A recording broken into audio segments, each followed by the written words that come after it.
Onanana rudo wacho iwo harusi wendo we mazuva kana kachete tinoenda tese wendo we rudo takava kure tichitsvaga mufaro takasangana nemazuva akavoma paiva nenguva dzemisodzi asi takasarudza kuramba takabatana. Handikanganwi mazuva ekutanga matauriro wako kunyembwerera kwako zviuzvirikizwa wakaita kwandiri ndizvo zvakavaka rudo rwedu. Vamwe vakaona zvataive nazvo vasi asi havana kuona rwendo rwatakafamba. Havazive kurwadziwa kwatakapfuura kuti tizvike patiri zvino. Rwendo rwerudo harusi nyore asi tichafamba tese kunyangwe nzira ine matombo handisi kuzokusiya wega. Rwendo werudo unoda moyo murefu runoda kuvimbika ruoko rwangu ndicharubata nyure kusvika magumo edu. Tichafamba tese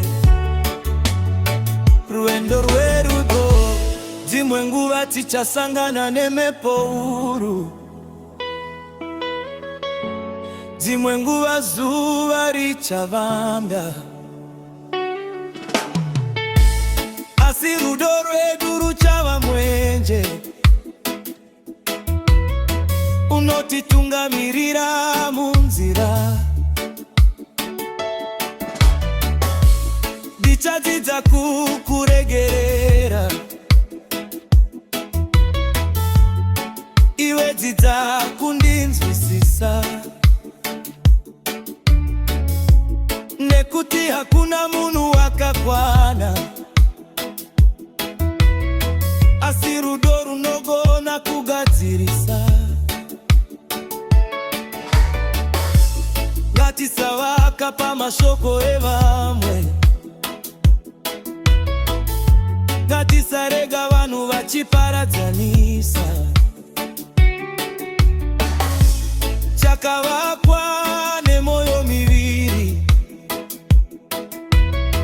chinoda kuchengetwa zuva nezuva. Rudo rakafanana nemuti runoda kudiridzwa nguva dzese kana tikaruchengetedza runobareba zvireko zvakanaka.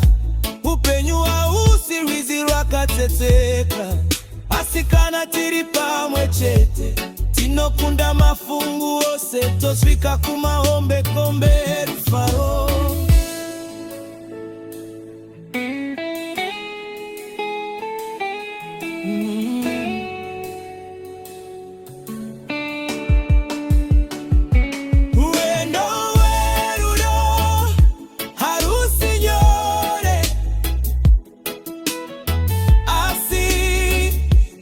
Famba tese kunyangwe nzira ine matombo